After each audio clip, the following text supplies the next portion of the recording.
Bonjour et bienvenue dans le nouveau podcast Secret de scénariste, saison 2, épisode 7. Nous sommes dans les locaux de la Guilde française des scénaristes à Paris. Pour rappel, la Guilde, c'est le syndicat des scénaristes en France qui représente près de 350 scénaristes professionnels du cinéma et de la télévision. L'objectif de cette émission est simple, vous faire découvrir en profondeur la réalité de l'écriture des films et des séries. En bref, une plongée dans la partie immergée de l'iceberg qu'est la fabrication d'un film. Aujourd'hui, épisode spécial, série de genre, puisque nous recevons Cook Dang-Tran, l'un des scénaristes les plus prolifiques en France, puisqu'il a écrit des séries comme Marianne, avec le réalisateur Samuel Bodin, pour Netflix. La série Nox pour Canal+, des épisodes de la série Le Bureau des légendes, 10%, Kabul Kitchen, ou encore, et pour le cinéma cette fois-ci, le film Goal of the Dead.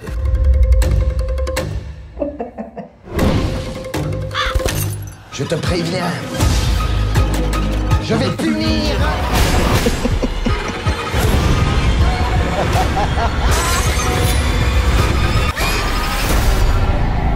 Bonjour Cook, et merci d'être venu nous rendre visite à la Guilde française des scénaristes.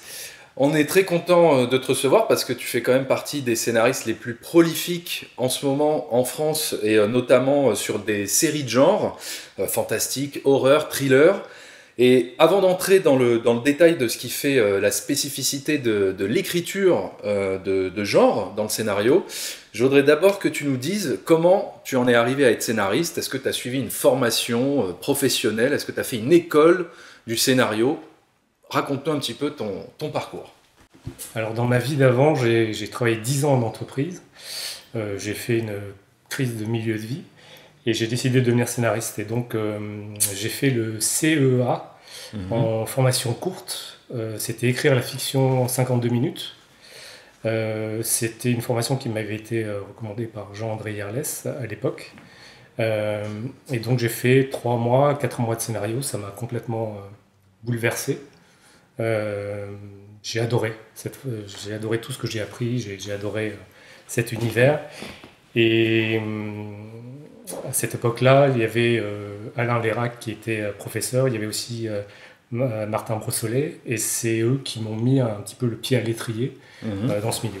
Mais quelle a été, on va dire, l'étincelle qui t'a donné envie de faire justement, de basculer dans le milieu des scénaristes? À la base, c'est un film, c'est... Non, mais j'ai toujours adoré les séries. Depuis que je suis tout petit, je regardais des séries dans tous les sens et évidemment les films. Mais je ne savais pas que c'était un métier. Donc je l'ai découvert sur le tard, puisque j'ai rencontré, alors que je n'étais pas dans ce milieu, j'ai rencontré Jean-André Yerlès, qui était scénariste. Il m'a fait lire un scénario, je me suis dit, waouh, c'est hyper intéressant. Je ne connaissais pas du tout la forme d'un scénario. Et à un moment donné, lorsque j'en ai eu assez de l'entreprise, je me suis dit qu'est-ce que je pourrais faire de ma vie. Et je me suis souvenu de ce scénario que j'avais lu et je me suis dit tiens, je vais essayer ça en fait.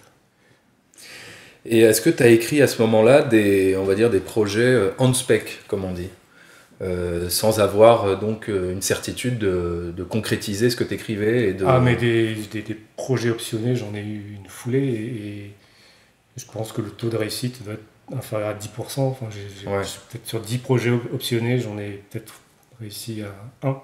Ouais. Maintenant, le pourcentage augmente avec le temps, donc ça c'est plutôt une bonne nouvelle. L'expérience compte. Mais oui, j'ai fait des choses en spec qui ne verront jamais le jour. Mais j'ai surtout travaillé sur des séries pour me faire la main, pour apprendre le métier. Donc c'était des séries c'était Chante sur France 2, Préjudice. J'ai fait des RIS et à chaque fois, il fallait apprendre. Ouais. Donc j'étais stagiaire. C'est comme ça que je l'ai pris. En fait, je venais de l'entreprise. Je me suis dit, je vais faire une sorte de stage. Et c'est la personne dont tu parlais tout à l'heure, dont tu disais qu'elle t'a mis le pied à l'étrier, c'est Martin Brossolet.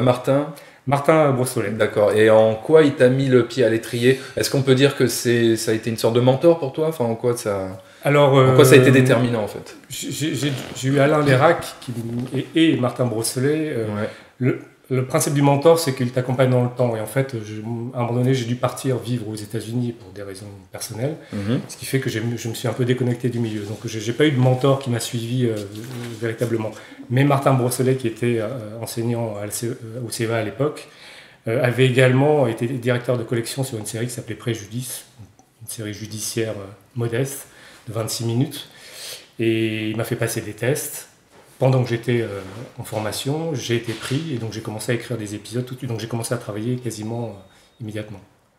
Donc c'est en ça qu'il m'a mis le pied à l'étrier, il m'a fait confiance et je le remercie. Ouais. Et pour gagner sa confiance, comment tu as fait? Est-ce que tu lui as présenté justement un de tes scénarios que tu avais écrit en spec? Est-ce que tu lui avais soumis un projet, quelque chose, une série? Disons que pendant la formation de 3 mois, il fallait développer un projet personnel. Ouais.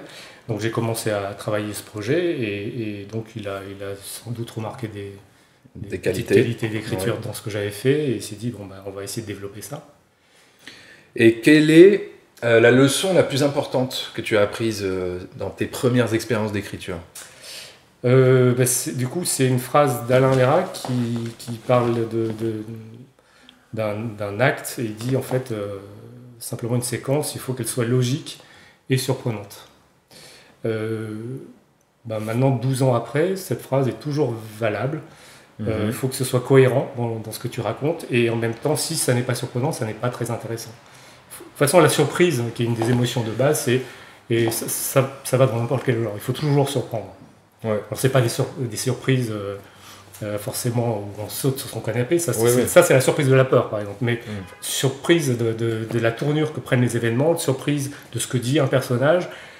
Faut qu'une scène ne soit jamais chiante, en fait. Il faut vraiment qu'elle soit totalement cohérente et qu'en plus, on soit « waouh, je viens d'avancer dans le récit ». Alors maintenant, on va aborder un petit peu le processus d'écriture sur les séries. Comment toi tu démarres justement ton processus d'écriture pour une série? Est-ce que tu pars d'une situation dramatique? Est-ce que tu pars d'une thématique, une prémisse ou d'un personnage, d'une arène? Ça revient à la question est-ce que tu es plutôt character-driven ou plot-driven? Et je pense qu'en général on répond character-driven parce que c'est beaucoup plus noble. Character driven, c'est absolument fantastique. Ce sont des personnages qui ont des petits moteurs internes qui créent eux-mêmes leur storyline. Donc c'est quelque chose de fascinant. T'as pas besoin de mettre des obstacles devant eux. En fait, ce sont des obstacles internes. Ça, c'est ce qu'il y a de plus noble. Mais en même temps, si tu prends une série comme Breaking Bad, qui est l'histoire donc d'un professeur de chimie qui est un underdog et un loser, ça c'est Vince Gilligan qui le dit, qui apprend qu'il a une maladie terminale, qui décide de devenir baron de la drogue. Quand tu entends cette phrase, en fait, tu as en même temps character-driven et tu as en même temps plot-driven. Qu'est-ce qu'il va faire pour devenir baron de la drogue? Et qui il est au départ et comment est-ce qu'il va surmonter tout ça? Donc ça, moi en fait, j'ai l'impression que c'est pas un vrai débat character-driven ou plot-driven. J'ai l'impression que on est un peu les deux, dans la mesure où c'est un peu comme si tu demandes à un scénariste est-ce que tu es plutôt cerveau droit ou cerveau gauche. Je pense que 99% des scénaristes vont te dire moi je suis plutôt cerveau droit parce que cerveau droit c'est la créativité et l'imagination. Et pourtant si tu regardes ce que fait le cerveau gauche, le cerveau gauche c'est le langage, c'est la notion de temps et de structure, c'est la logique, c'est la cohérence, c'est la projection. Donc si tu arrives, en fait, est-ce que tu es plus cerveau droit ou cerveau gauche? Non, en scénariste, il est les deux. C'est en même temps la structure, c'est en même temps la psychologie des personnages, c'est en même temps les émotions qui relient tout ça. Donc, en fait, dans tout ça, je dirais que je suis Caraplot driven, c'est-à-dire que pour moi c'est un peu Pokémon évolution, tu vois, mais je vois pas l'un sans l'autre. Sauf si tu as un talent fou. Si tu as un talent fou et que tu peux faire Mad Men, voilà, c'est ce que c'est génial, bravo. Mais je suis pas sûr d'avoir encore ou jamais ce talent-là. Et moi j'ai besoin de plot. Moi je pense qu'une très bonne série c'est quand le plot il rencontre le personnage dans un moment le plus difficile. Donc c'est la collision des deux qui fait qu'on a une scène qui est absolument géniale. Donc j'arrive pas à dissocier les deux. Qu'est-ce qu'un bon concept de série pour toi? Je sais pas ce qui définit un bon concept de série. Moi tout ce que je sais en tant que spectateur c'est que là maintenant aujourd'hui, cette année en tout cas, j'ai vu des séries incroyables. Je pensais pas que je les aimerais et pourtant je suis rentré totalement dedans et ça va de Euphoria, il y a évidemment Haunting of Hill House, les séries HBO, il y a vraiment Undone, même sur Amazon, The Boys, Je vois Tchernobyl, donc HBO fait quand même carton plein. Hein. Je vois des séries qui m'enthousiasment. Enfin, je vois du talent hors norme et je me dis c'est génial. Donc je n'ai pas de réponse simplement je pense qu'il y a un sujet, une arène, des personnages et si tu arrives à raconter une histoire qui tient sur la durée pendant 8 épisodes, ben, pour moi ça fait, voilà, c'est la bonne série. J'ai pas théorisé ça en fait. Et alors à partir du moment où toi par exemple tu trouves ton concept de série, comment tu travailles par la suite? C'est quoi l'étape suivante? Tu travailles sur quel document? Parce qu'on parle souvent en série de documents de présentation ou de pré-bible qui servent à vendre l'idée de ta série à la chaîne. Est-ce que tu peux nous parler de ce document? Qu'est-ce qui contient ce document? Combien de pages il fait? Combien de temps tu mets à l'écrire? Qu'est-ce que c'est que ce document? Alors ce document c'est une tannée, c'est ce que j'aime. C'est le plus dur? C'est ce que j'aime le moins parce qu'en fait ça s'éloigne presque le plus de ce que j'aime faire. Moi mon péché mignon c'est d'arriver au dialogue. Tout ce qui est avant, c'est du travail. Tout ce qui est avant, c'est beaucoup de travail, mais c'est du travail. Quand j'arrive au dialogue, c'est un plaisir pur. Je prends la vague. Tout le reste, je mets ma combinaison, je vais dans la mer, il fait froid, je me prends les vagues, j'attends que les vagues arrivent, et ensuite je prends la vague. Mais tout ça, avant, c'est du travail. Au départ, il y a le pitch, le résumé de ce qu'est la série, et ça, c'est un quart de page. Ce quart de page, il me prend une semaine, des fois, il me prend plus. Chaque mot compte, la virgule, le point. Ça me rend fou, mais c'est ça. Il y a la note d'intention. Pourquoi est-ce que j'ai envie de raconter cette série? Et puis, il y a les personnages. Est-ce qu'il faut parler de la forme dans la note d'intention, de pourquoi on a envie de raconter cette série, par exemple? La forme, non. C'est plus les thématiques c'est la thématique et c'est aussi les sources d'inspiration dans des séries existantes. D'accord. Pour donner une idée de dans la direction dans laquelle je veux aller. Est-ce que ça peut s'affilier avec ce qu'on appelle un mood book? Tu vois ce que... Alors, le mood board, oui, il y a ça dans certaines séries. Certaines séries en ont besoin et d'autres pas du tout. D'accord. Pas du tout. Là, j'ai un concept de série que j'ai créé qui se passe au 19e. J'ai besoin d'un mood board, d'un mood book. D'autres séries, non. Et puis il y a aussi dans ce document une sorte de mini-arche qui montre en tout cas que je sais à peu près dans quelle direction je vais aller et quels sont les mouvements, les turning points principaux de la série. Et est-ce que dans ce document il y a déjà le nombre de saisons définies ou pas du tout? Alors moi je suis pas très série en fait. Enfin, quand je dis que je suis pas très série, j'ai un vrai goût pour la mini-série. Ce que les Américains appellent maintenant limited series. J'aime bien raconter une histoire sur une saison. Je me projette. Peut-être que ça viendra, mais pour l'instant, je ne me projette pas sur 3, 5, 7 saisons. Ce que tu as fait sur la série Nox, par exemple. Absolument. D'accord. J'aime bien le principe aussi de l'anthologie. C'est-à-dire, je fais. Voilà.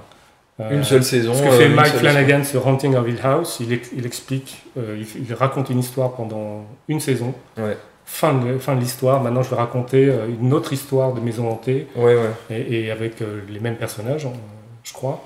American Horror Story est une anthologie aussi. Donc, oui, je crois que j'ai un goût pour ça.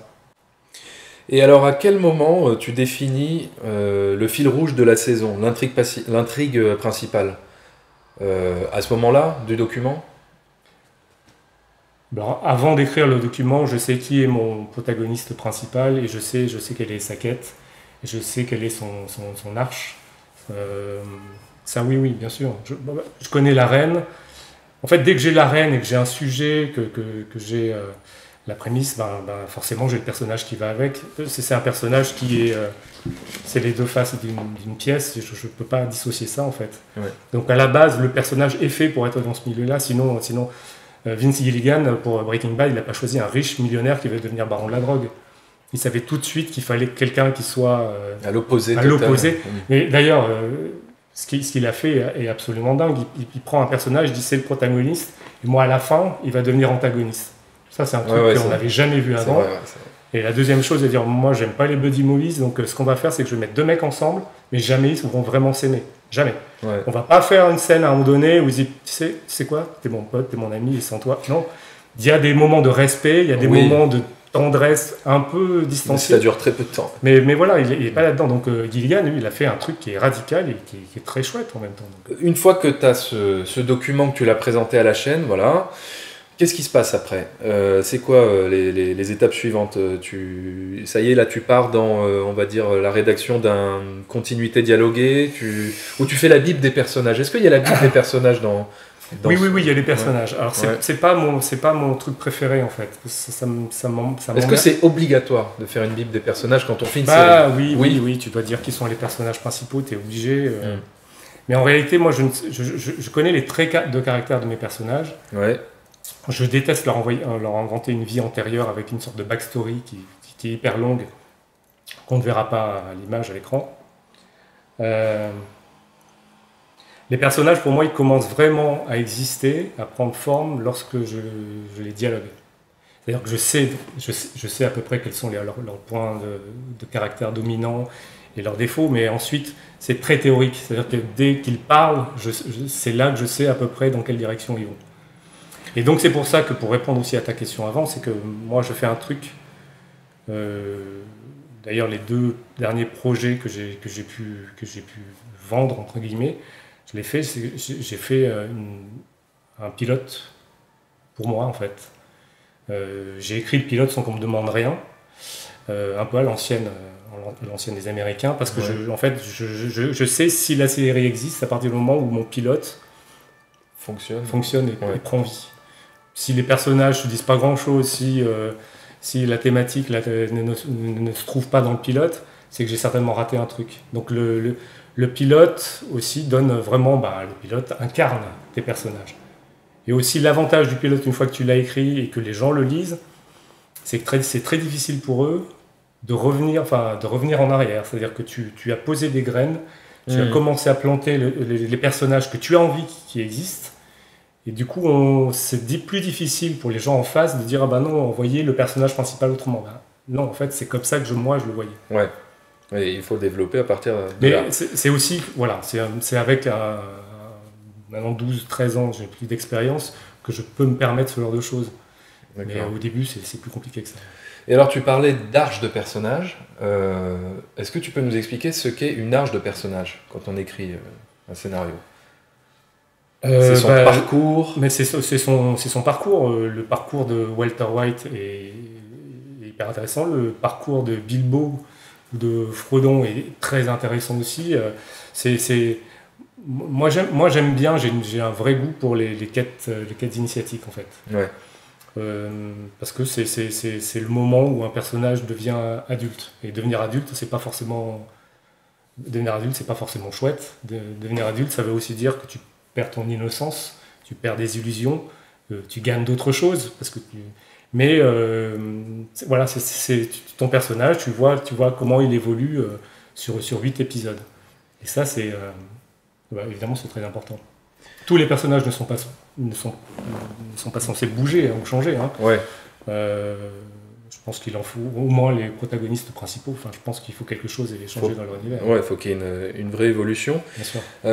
On parle souvent d'intrigue ABC.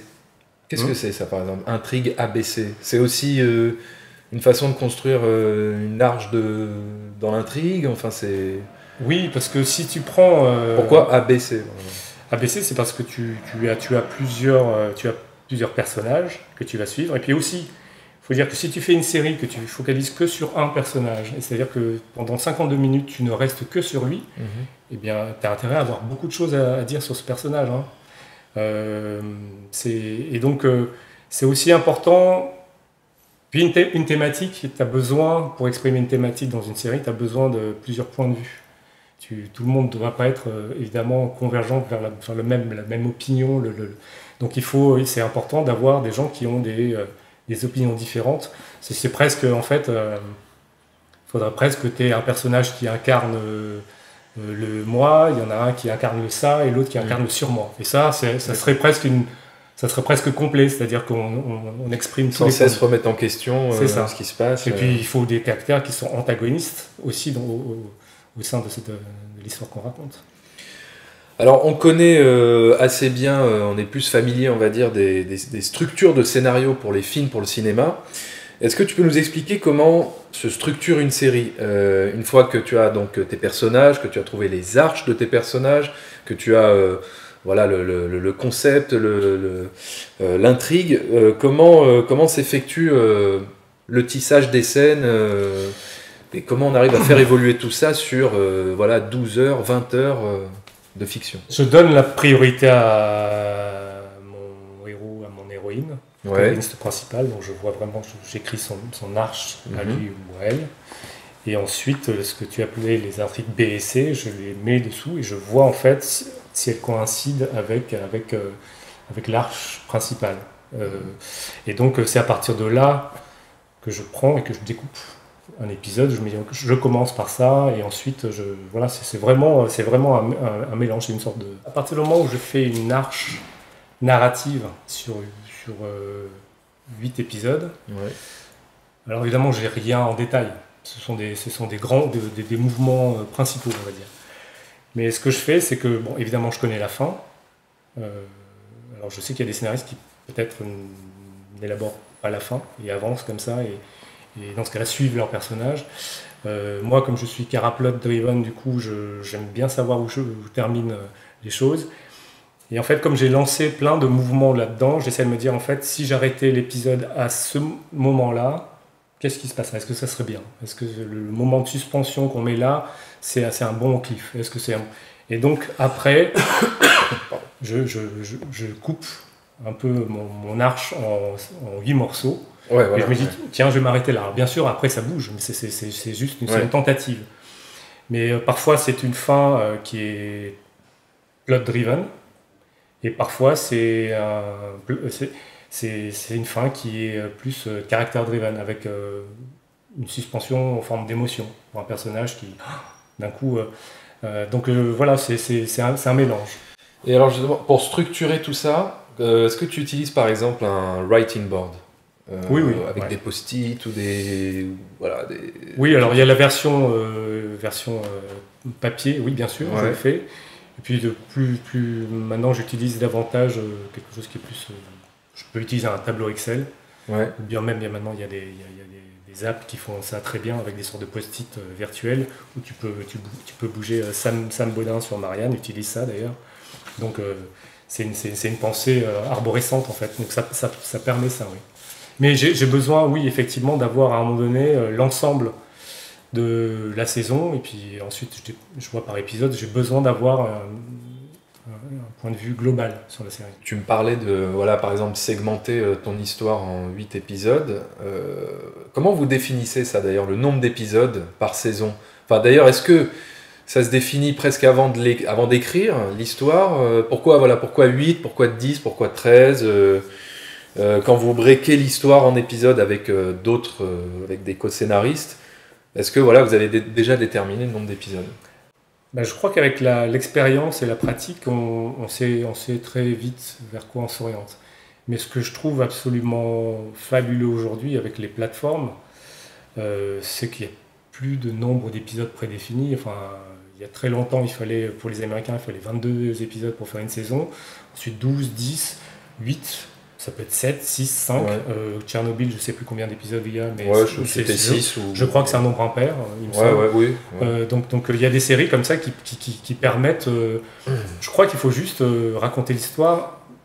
On peut plus... Alors, surtout aujourd'hui avec les plateformes, où on sait exactement en temps réel ce qui se passe. Et si l'attention du spectateur est en train de dériver, ou bien s'il s'en va parce qu'il en a marre, je crois que les épisodes bougent trop. Genre, je veux faire une série. Je me rends compte qu'il n'y a que 6 ou 7 épisodes dans ma tête. L'histoire dicte le nombre de... Enfin, on est dans une période où aujourd'hui, l'histoire dicte le nombre d'épisodes qu'il doit y avoir.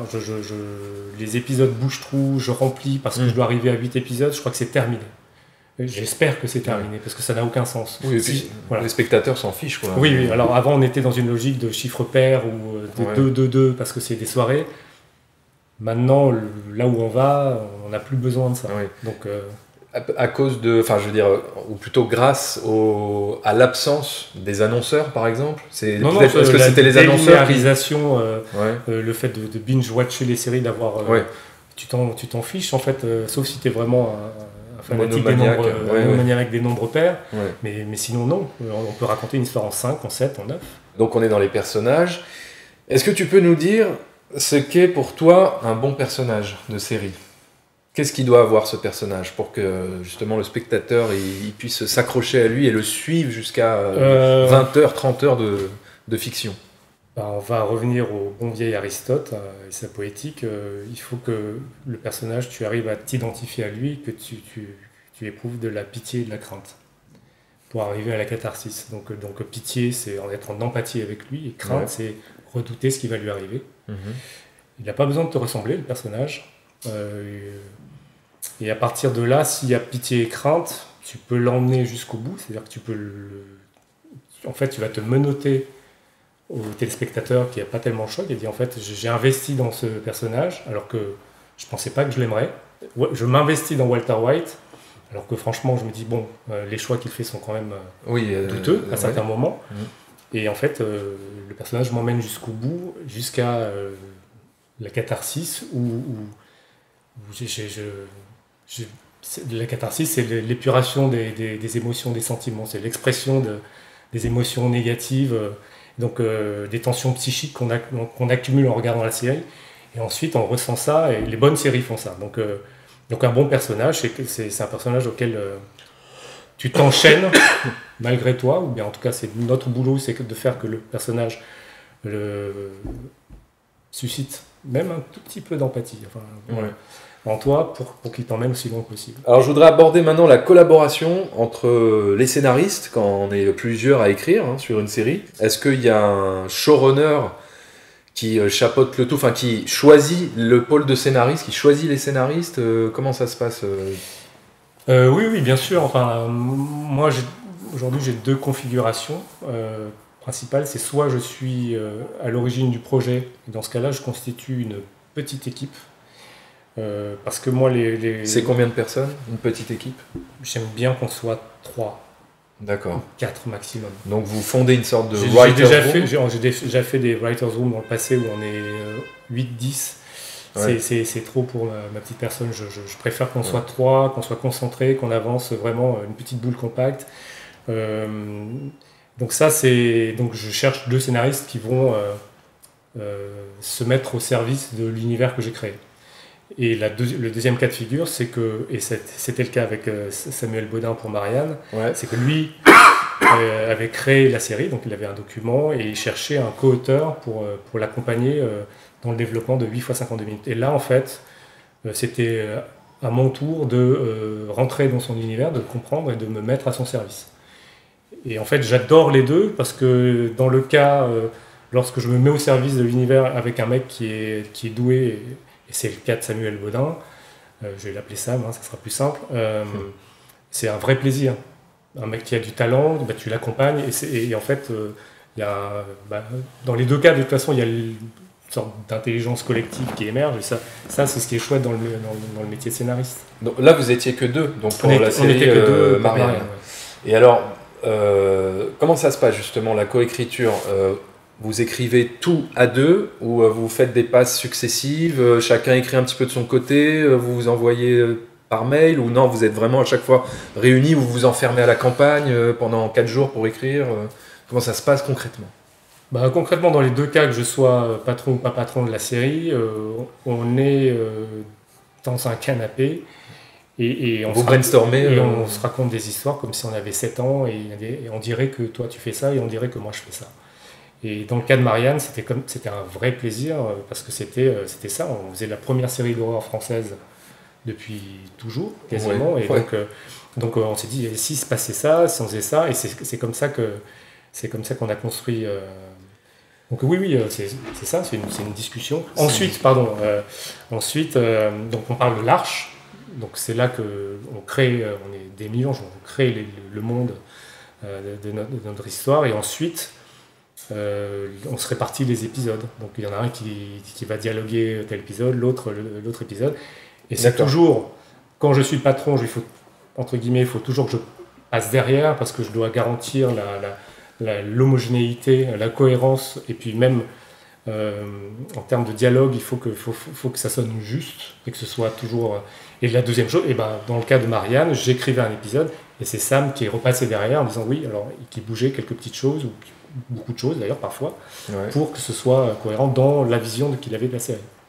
Mais alors justement, pourquoi, par exemple, si toi t'écris les dialogues du premier épisode, pourquoi t'écris pas les dialogues de tous les épisodes pour qu'il y ait, on va dire, une homogénéité de ton? Parce qu'à partir du moment où il y a deux auteurs, il y a forcément deux visions, et une série, quand on regarde une série, le résultat final est souvent très homogène, on va dire. On n'a pas l'impression, quand on passe d'un épisode à un autre, de « Oula, qu'est-ce qui s'est passé? C'est plus du tout les mêmes scénaristes ou quoi ?»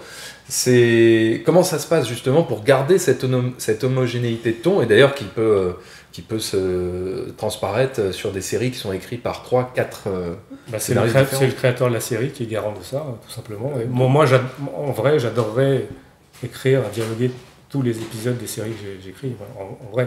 Mais les contraintes de temps... D'accord, c'est des contraintes de temps en fait qui obligent à... Mon plaisir à moi, ce serait de le faire. Ouais. Mais en même temps, si tu fais venir des auteurs sur ta série, c'est juste pour leur dire on travaillera la structure ensemble, mais ensuite, le truc agréable, la vague, c'est moi qui me la prends tout seul, et vous me regardez de la plage, du rivage, c'est pas très sympa non plus. Donc effectivement, il faut savoir partager à ce moment-là. Moi, je pense que c'est un plaisir pour beaucoup de scénaristes de dialoguer. Donc, voilà. Donc tout le monde y gagne. On y gagne en temps, et puis chacun trouve le plaisir dans l'écriture. Et en termes de style d'écriture, est-ce que toi tu travailles d'une manière à mettre la mise en scène dans ton document, enfin dans le scénario?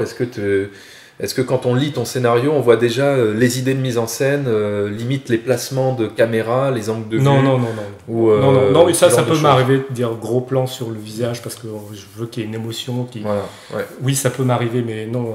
Moi, je suis de l'école William Goldman. Donc pour moi, c'est dans mon panthéon des scénaristes, il est très haut. C'est qu'on ne doit pas s'emmerder. Le scénario, c'est un document très aride. Ça ressemble à une pièce de théâtre, mais encore plus... ça peut être pénible. Il y a des gens qui n'arrivent pas à lire des scénarios parce que ça exige un effort de projection qui est très fort. Ouais.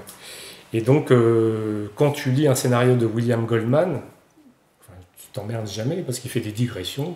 Parfois, il parle des personnages. Ce qu'on n'est pas censé faire, il le fait. Ce que pense un personnage à un moment. Oui, voilà, ça normalement on ne doit pas l'écrire dans un scénario. Oui, mais pourtant ça alimente. Et en fait, quand tu lis le récit, tu comprends très bien ce qui se passe, et ensuite on se débrouillera pour que cette pensée soit traduite visuellement. Mais voilà, donc même les didascalies, j'essaie d'être concis, mais en même temps de faire en sorte que ce soit divertissant, même dans la lecture. Donc il n'y a pas, dans le scénario que tu vas écrire, il n'y a pas forcément une mise en... Enfin, est-ce qu'il y a une mise en forme spécifique où tu sautes des lignes pour qu'on comprenne là il s'est passé quelque chose de très grave, tu vois, est-ce que par la mise en forme on comprend là où tu as voulu la mise en forme, l'idéascalie, ce que font les Américains, c'est qu'il y a un certain moment, des moments d'action pivot, ils mettent tout en majuscule. Ah voilà, d'accord. Moi ce que fait beaucoup Sam aussi, c'est que les bruits, une porte qui claque, c'est slam, je le mets. D'accord.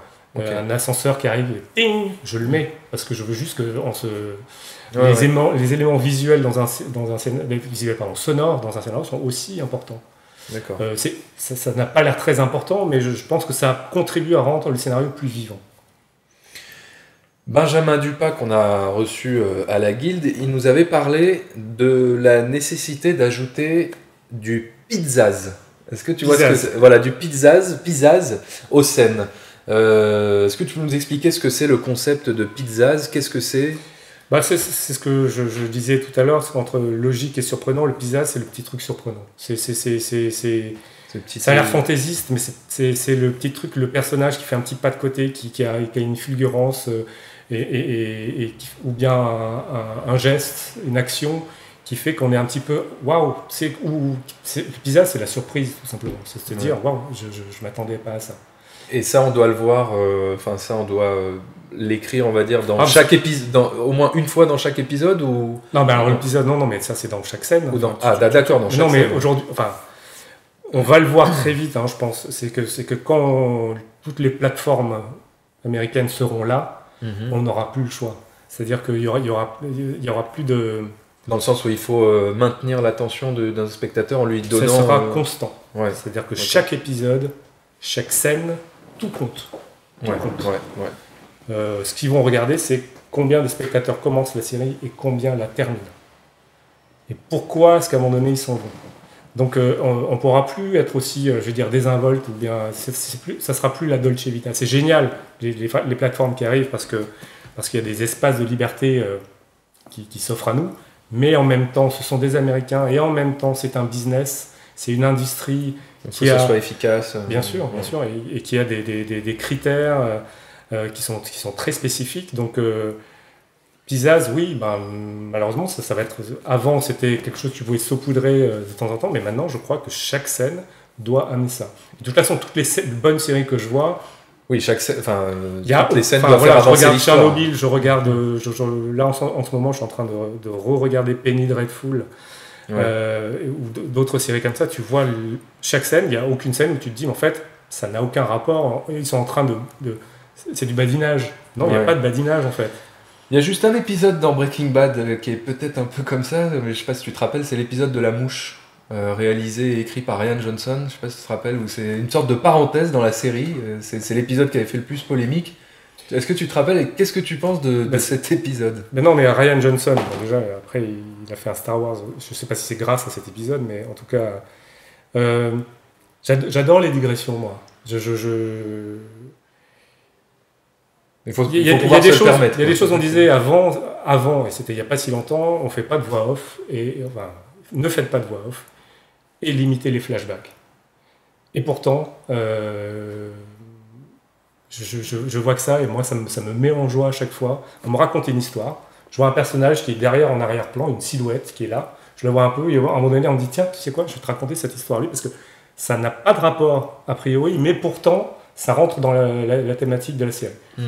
Moi j'adore les digressions, j'adore qu'on me dise à un moment donné, tu sais quoi, on va faire un petit tour, on va faire une rupture. On va faire une rupture. Ce que fait d'ailleurs dans Penny Dreadful, et ceux qui aiment l'horreur, qui n'ont pas vu cette série, il faut qu'ils la regardent, parce que je la trouve magique, cette série. J'ai découvert du coup un peu plus le travail de John Logan, le scénariste de Penny Dreadful. Je suis en admiration totale. Donc, et les digressions, il en fait tout le temps aussi. Alors maintenant on en arrive, on va dire, au stade après l'écriture, voilà. À quel moment de ton travail de scénariste il s'arrête dans la fabrication d'une série ? Est-ce que tu assistes par exemple aux lectures avec les comédiens de la série et en quoi ça impacte le scénario ? Est-ce que tu retouches le scénario après les lectures ? Est-ce que tu es là sur le plateau, voilà, ou alors une fois que tu as tout écrit et que maintenant c'est au réal et tout ça, de concrétiser ce qui a été écrit, ça dépend vraiment des projets. Alors oui, idéalement, il faut être à la table pour la lecture, ou bien même juste avec le réal, sur les intentions. C'est-à-dire que tu parcours tout le scénario, tu dis en fait, voilà ce que j'ai voulu dire. Ouais. De vérifier si les intentions... Que le réalisateur a bien compris, parce que parfois peut-être que je me suis mal exprimé, et donc du coup il ne faut pas que les personnages soient en souffrent après. Mais ensuite ça pose la question de à quel point je veux intervenir dans le processus, et est-ce que je veux devenir showrunner. Donc ça c'est encore d'autres questions, parce que je suis très partagé. Je crois que Benjamin a déjà expliqué ce que c'était être showrunner, et à quel point c'était difficile. Et effectivement, oui, c'est David Mamet qui disait que écrire un scénario de film, c'était courir un marathon, et qu'être showrunner, c'était courir un marathon et en mourir. Donc il y a ça donne envie. Ça donne envie. Et moi, je ne suis pas devenu scénariste pour retrouver la vie un peu agitée que j'avais en entreprise, et ne plus avoir le temps de réfléchir. J'ai justement fait ce métier pour être capable d'être contemplatif, de prendre mon temps, de lire, de me poser. Et donc showrunner, c'est encore un autre métier. Mais voilà, pour répondre à ta question, oui, moi, ce que j'aimerais idéalement quand j'écris, c'est peut-être être impliqué dans un poste de directeur artistique, être consulté pour le casting, consulté pour faire les lectures, et tout ça. Ensuite, tout ce qui est budget, faire les choses entendre sur le plateau, modifier évidemment, je peux être là. Mais est-ce que je veux passer toutes mes nuits, mes jours à me ronger les sangs? Alors je dis ça parce qu'en même temps, de toutes les séries, j'ai pas encore fait la série emblématique pour laquelle j'ai envie de me battre et à mort. J'ai pas, enfin, elle est en train de se créer, elle est quelque part, et je suis pas sûr qu'elle se fera un jour, ni en France ni ailleurs, mais en tout cas, pour l'instant, je suis prêt à donner les rênes de l'attelage à un réalisateur si je pense qu'il fait un super boulot.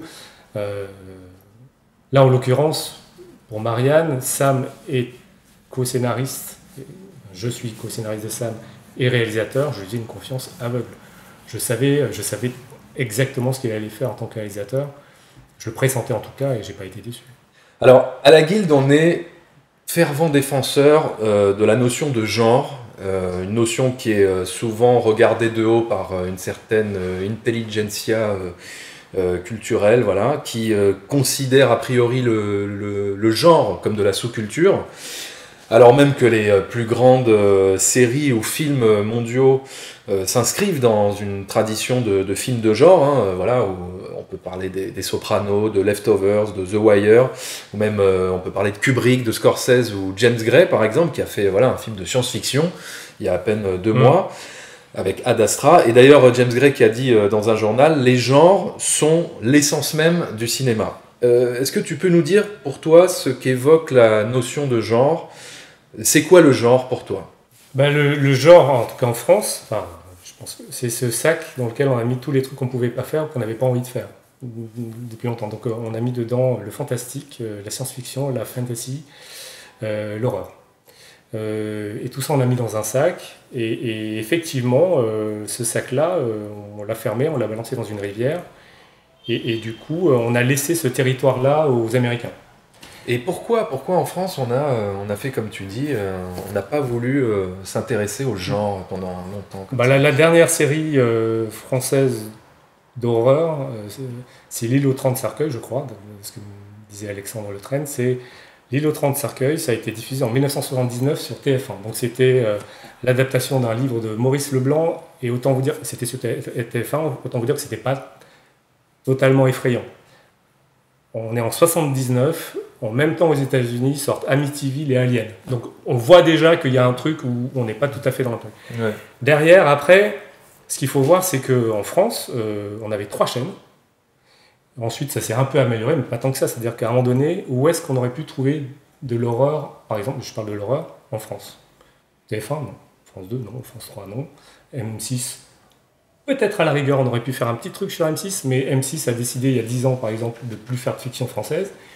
Aujourd'hui, ils essayent de revenir. Évidemment, le public n'est plus habitué, de M6 n'est plus habitué, donc on dit mais qu'est-ce que vous faites? Et donc le genre a été complètement délaissé. Donc on a laissé les Américains prendre la main mise sur le genre, et ça a des conséquences qui sont fâcheuses, qui sont assez compliquées. C'est que je pense que le problème principal de la fiction française aujourd'hui, c'est que les jeunes, les millennials, ne sont pas au rendez-vous. C'est-à-dire que les 18-35 ans, je crois que j'avais lu un truc il y a quelques années, comme quoi 2/3 de cette génération-là ne regardaient pas de fiction française. Et c'est pas seulement qu'ils ne la regardent pas, c'est qu'en plus, ils ont un certain mépris pour elle. Ouais. Sauf pour la comédie. La comédie, c'est une sorte de petit îlot dans le paysage français qui fait qu'il peut échapper à plein de choses.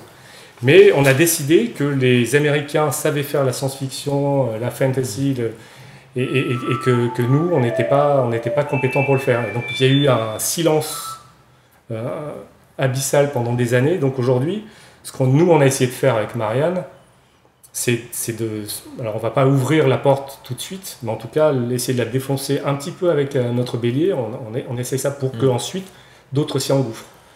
Parce que l'avenir aussi de la fiction est en jeu. C'est-à-dire qu'à un moment donné, plus personne ne va regarder la fiction française, ou bien que des personnes âgées, et c'est pas ça qu'on veut non plus. Il a fallu que Netflix arrive en France pour qu'on ait enfin une fenêtre de tir.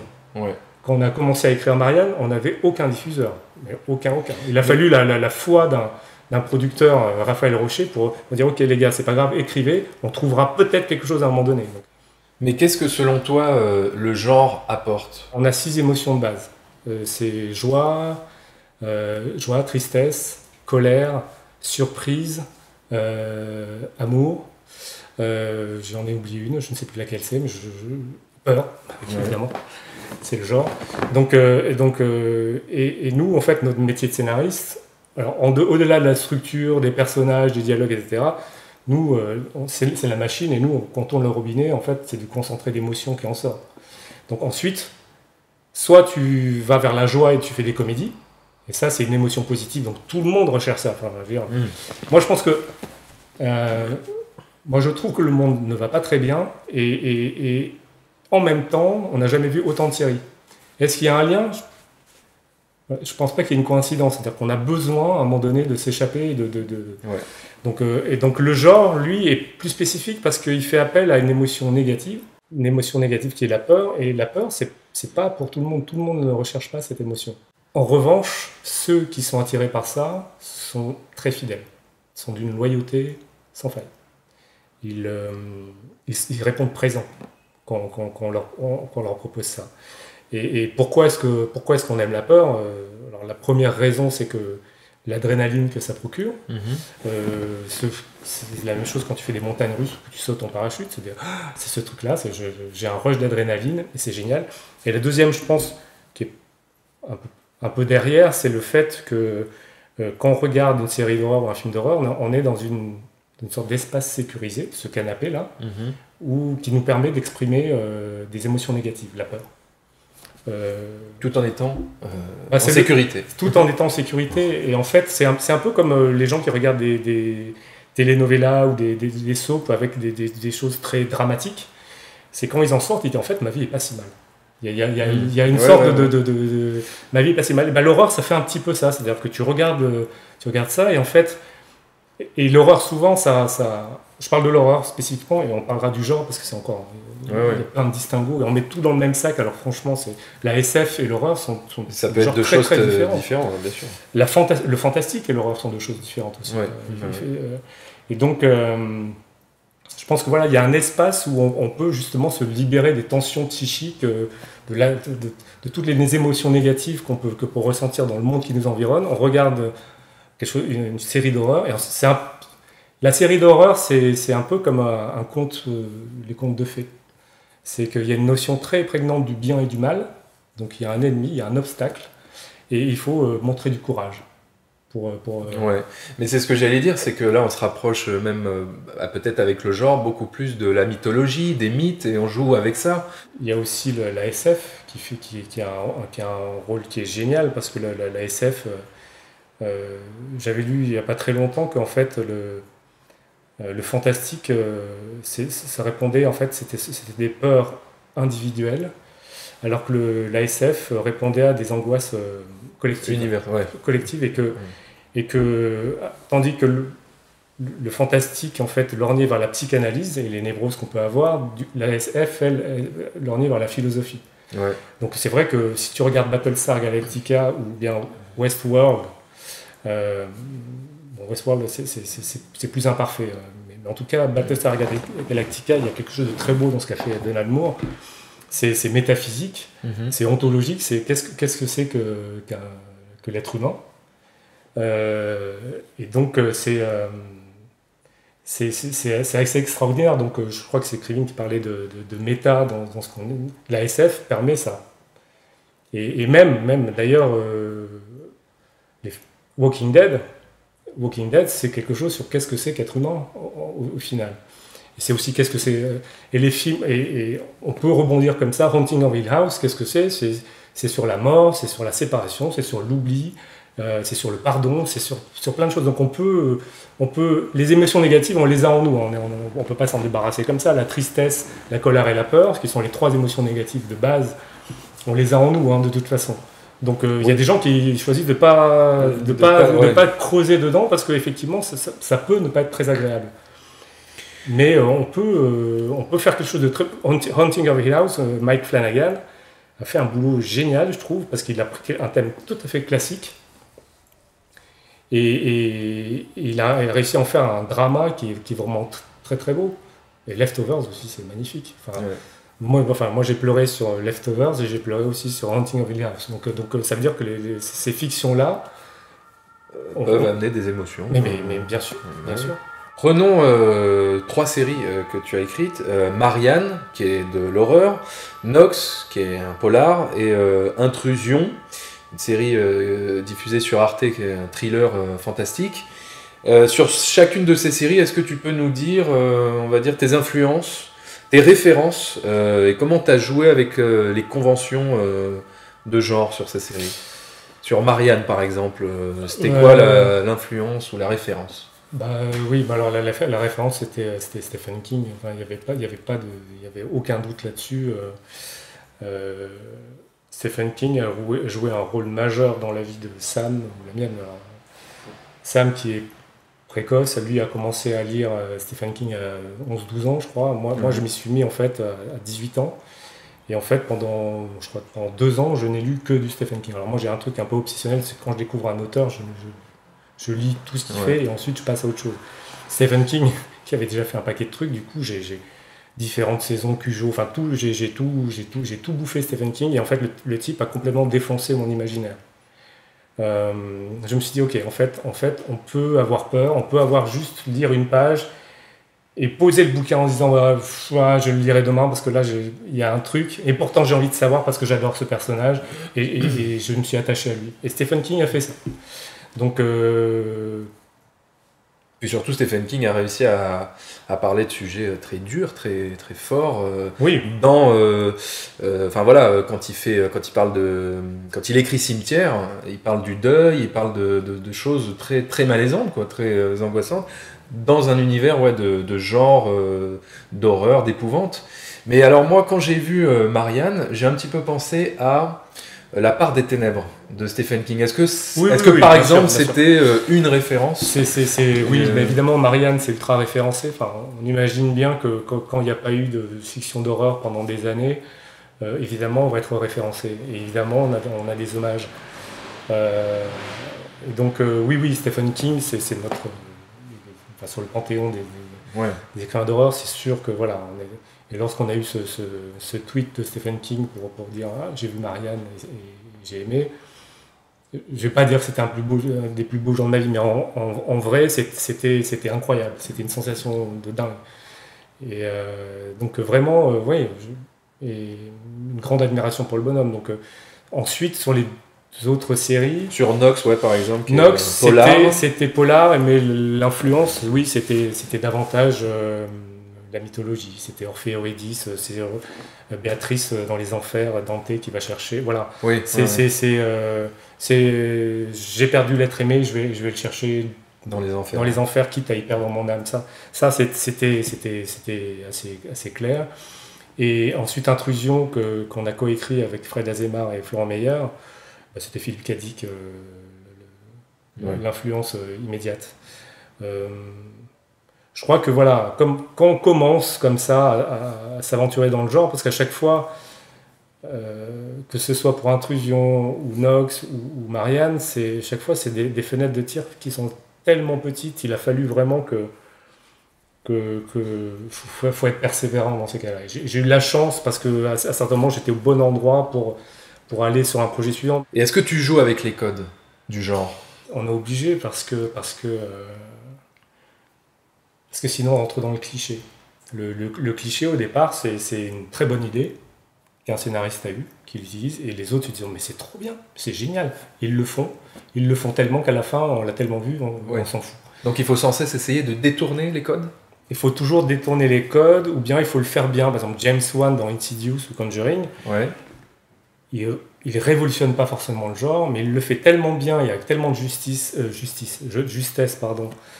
sur les temps d'attente, sur l'émotion, la peur prégnante qu'il y a, vraiment, et il sait jouer avec tout ça. Et donc, nous, il fallait qu'on regarde évidemment tout ce qui se passe, et qu'on essaye de trouver un angle qui soit singulier, peu singulier. Ouais. Parce que sinon, le jump scare du chat, évidemment, on l'a déjà fait dans Alien, ensuite on l'a fait 1657 fois, on peut le refaire en clin d'œil, et attaquer sur quelque chose derrière. Tu peux utiliser un cliché en disant les gars, je sais que c'est un cliché, mais ensuite je vais Oui, c'est comme faire un plan avec la nana qui referme le placard avec le miroir dans la salle de bain et apparaît derrière elle. Voilà, ça. On peut jouer avec des. Il faut le détourner quoi. Et d'ailleurs, je voulais juste ajouter un truc, ce qui est important aussi quand on s'aventure dans le genre, dans la série de genre. C'est-à-dire que nous, on a fait du coup 7 heures de fiction, 412 minutes de fiction. On ne peut pas ne faire peur que tout le temps faire peur. On ne peut pas faire ça. C'est-à-dire que si tu prends le spectateur et tu dis en fait, je vais te foutre les jetons pendant 7 heures, le type il dit mais non, mais merci, mais je ça non, mais du coup c'est impossible. Donc nous, dès le départ avec Sam, on s'est dit si on veut faire quelque chose sur le long cours, déjà il faut qu'on ait une trame drama et que ce soit solide. Et la thématique pour Sam qui était très importante dès le départ, c'était l'amitié et le pardon. Donc c'était ça, les personnages, on les a construits comme ça, c'est cette bande, du coup c'est très Stephen King aussi, hein, c'est sûr. Et derrière aussi on s'est dit, ok, si on doit foutre les jetons tout le temps, faire peur, terrifier, parce que Marianne est une série d'épouvante, donc c'est pas une série pour tout le monde, c'est-à-dire qu'il y a des gens qui détestent avoir peur, et s'ils regardent Marianne, ils vont détester Marianne, forcément. Hein. Ma femme par exemple. Absolument. Donc il fallait aussi ce qu'on a décidé, c'est d'introduire, et ça c'est aussi la marque de fabrique de ça, mais aussi dans ce que je fais, parce que je pense que c'est important, c'est de mettre de l'humour.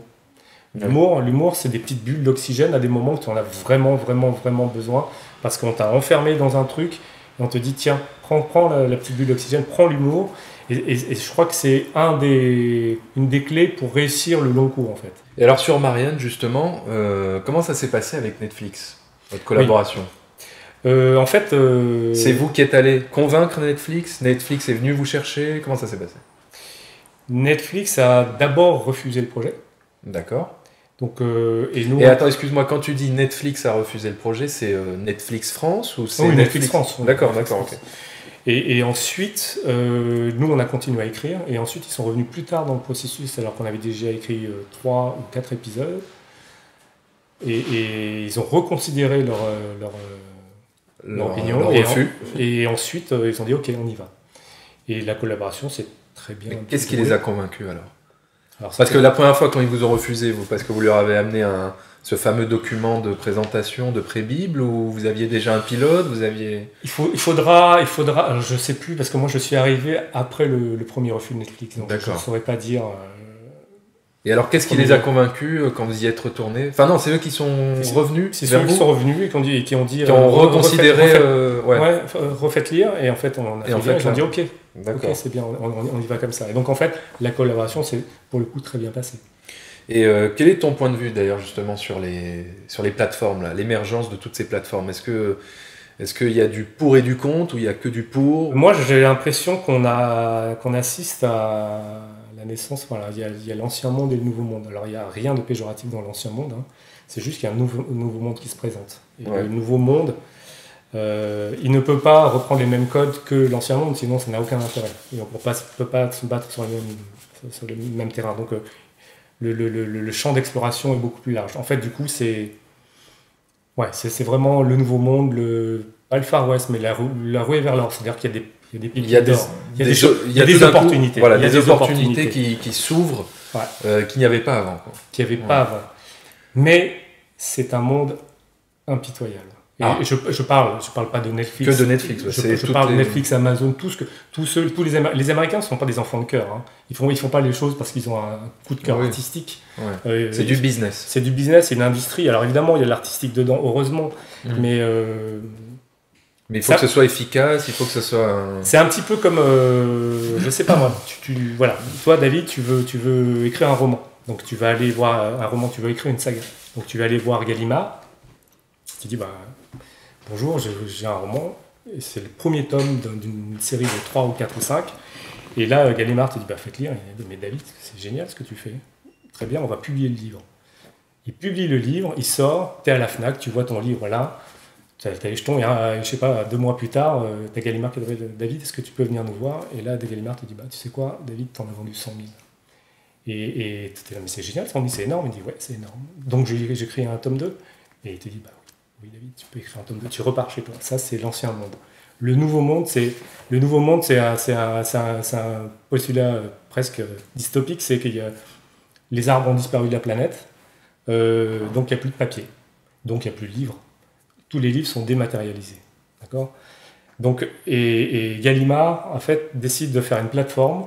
Pour 9,99 € par mois, tu as accès à tout Gallimard, plus des nouveaux livres qui vont sortir d'auteurs. Ouais.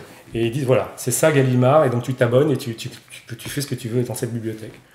Tu arrives, tu dis, bah voilà, moi j'ai un roman, c'est une saga, et il dit, bah, très bien, on va le sortir, c'est génial, on le fait, tac. T'attends, tu attends, et ensuite, boum, il te dit, David, est-ce que tu peux nous voir? Tu dis, bah voilà. Il dit, voilà, bah, écoute, David, il y a eu 100 000 téléchargements de ton roman. Tu es là, mais génial, mais c'est formidable. Il te dit, oui, mais sache que sur les 100 000, tu en as 27 000 qui sont partis au bout de la page 10. Et là, bah, c'est pas grave, parce que ça, il m'en reste 73 000. Ils disent, oui, mais alors, le problème, c'est que chapitre 10, on a 43 000 qui sont partis. Toi, t'es là, oui, ça commence à faire. Et ils disent, bah voilà. Et en fait, dans nos analyses, en fait, il n'y a que 2553 lecteurs qui ont lu le livre jusqu'à la fin. Donc, David, on est désolé, mais ta saga, elle sera dans ta tête. Ça, c'est le nouveau monde.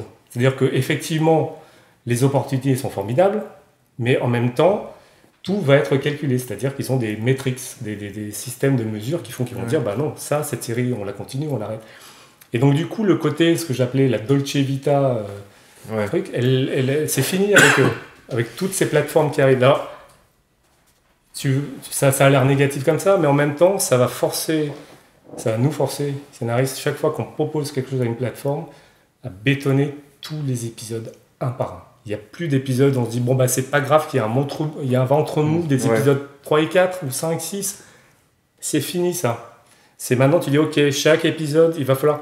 Ça va nous... Bah oui, parce qu'à partir du moment où on rentre dans l'engrenage de l'industrie, il va falloir qu'on s'adapte à ce qu'ils veulent. Donc en même temps, c'est exaltant, mais en même temps, c'est d'une violence extrême. Donc je ne suis pas sûr qu'on soit totalement préparé à ça, et moi je ne sais pas comment je vais le prendre d'ailleurs.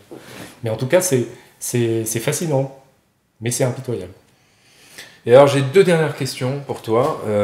Sur quoi tu travailles en ce moment? Est-ce que tu peux nous en parler? Est-ce que tu peux nous révéler tes futurs projets? Alors là, j'ai eu la chance de trouver des acquéreurs pour mes deux projets personnels. Enfin, donc c'est des séries, ouais. C'est des séries, oui. La première série, c'est une adaptation d'un manga qui s'appelle Les Gouttes de Dieu, sur l'univers du vin, l'œnologie. Donc